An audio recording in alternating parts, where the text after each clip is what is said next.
Hello, I'm Victor and this is Faith Davis. We've been married for 45 years. But we're here to share with you an occasion in our life that occurred about 14 years ago. It was about 2 o'clock in the morning. We got a phone call from the authorities in our community. We live in Gary, Indiana. They told us that two of our sons, we had 3 sons and 1 daughter, and they told us 2 of our sons was involved in an accident and that they were at a local hospital. On our way, as we got ourselves together in the middle of the night, parents' worst nightmare, I'm certain, we began to drive to the hospital. And as we drove, I reflected back on the day prior to that, a day when it was a rather busy day, and as I worked as a pastor in the local community, and I was on my way home from work, and I saw my son's automobile, Michael and Scott, my 2 eldest sons. Their automobile was at a restaurant that we normally stop at.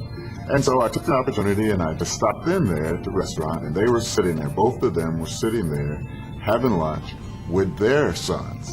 And so I sat down with them we had good fellowship together, we laughed, and I remember particularly the waitress turning to me and saying, "Mr. Davis, you must be so proud to be able to sit here with your sons and your son's son and enjoy a time together." And I turned to her and I say, "Certainly am." And that memory was in my mind as I drove with my wife to the hospital. And we went to the hospital and we inquired there as to the state of our sons. And we were told there that they were not there and that we should go to the police station. And so with that turn of events, we didn't feel very unsettled. We thought, well, it was just a trifle, probably a fender bender or something, and they maybe were at the police department. But as we arrived at the police department, our youngest son was there, and he was waiting on us. He was outside in his car, and we drove up, and he just embraced us, and the police officer came out, and he told us that our 2 eldest sons had died in the automobile accident. And they were following our youngest son home, who worked at a restaurant. They'd gone to be with him until he got off work, and they were following him home, and they hit some black ice, and the car spun into a high tension standard, and they died there, with the youngest son pulling them out of the accident, out of the automobile, and with his brother that he was closest to died in his arms while he waited for help to come.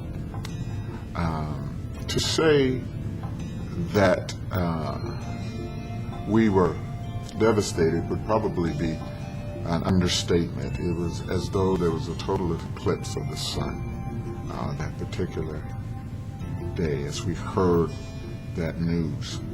Of course, my wife, I had to be concerned about her at that point and work to comfort her, and also my other son that was there. We worked through the whole thing. Fortunately, the police officer was quite compassionate. He said I didn't have to use the bodies, I could just identify the driver's license. And just so I could remember them the way they were.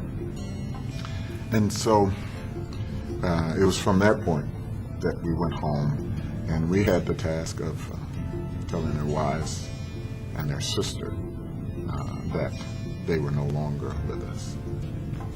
I remember the phone call coming in, like Vic said, about 2:30 in the morning. And as a mom, one of our sons both sons had just given their lives back to the Lord. And one son was at our home with his grandson, and he had been staying there. And the first thing I did was ran upstairs to check the bed. And I'm sure that you all have seen movies before where situations like this happen. When I went up and I checked the bed, and the bed was still made. And, it was, like Vic said, one of our worst nightmares. And as we got there, I just thought, when I saw Mark, our youngest son, I just thought, oh, great, he's fine, he's okay. And then the policeman came over, and I heard him say these words, "Unfortunately." And it was like, a mile long. It was like the word, unfortunately, was a mile long. Because our son was standing there, our youngest son was standing there. But he was telling us that we had lost 2 sons. Now, people have asked, was I angry with God? Well, that never entered my mind. Being angry had never entered my mind. The one question that I did ask God was, why would you take 2? Why couldn't you just take 1?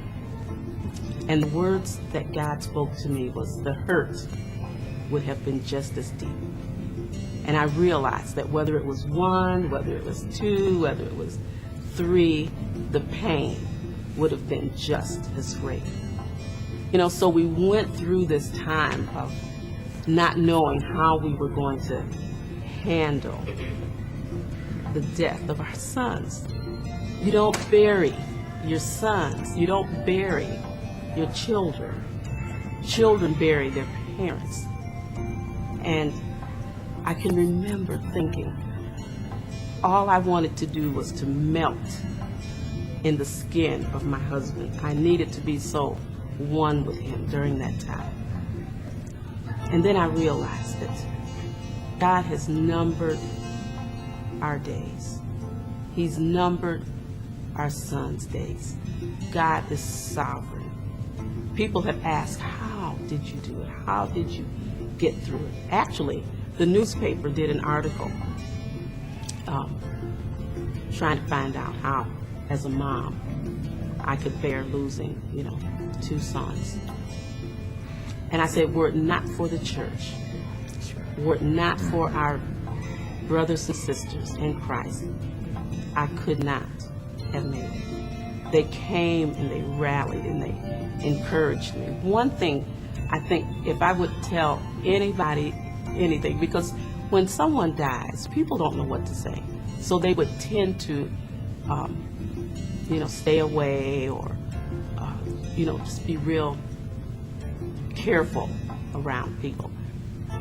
But one thing I would tell anyone is, if you have a friend that has lost a loved one, they need you. They need you just to be there. You don't have to say anything, but to allow the person that has lost someone close to talk, to just be able to talk about the good times that you had with your children. And I remember for Vic, as a mom, that it was over. It was, I wouldn't see my sons anymore. And I'm sure Vic will share what he felt, when he lost his boys. And that was it. My biggest struggle was, even as I had to go back and pick up their belongings, the biggest struggle was, and I went and picked it up from the officer and everything, and I was going back to the car, and I remember just breaking down, looking at the car, and I remember saying, God, what am I going to do with all the plans, all the prophetic words, all the hopes that I had? What am I going to do with that? It wasn't an anger. It was an absolute faith that we had received the word of the Lord, had hopes in our hearts concerning our future together, and how are you going to do it? I know you're going to fulfill it. I just don't know how you can do it now. And in the unfolding of God's purpose in our life, during that time, I remember talking with one of my daughter-in-law, Scott's wife. She was just numb with the pain. He just came back from Desert Storm. He was involved in the Desert Storm, and they were just getting ready to move in the house on the street right behind us, and that's where they were working the day before. He and my oldest son were working, cleaning the house out, moving stuff in. And so she said, maybe 5 days, 6 days later, she said, Dad, when will the pain ever stop?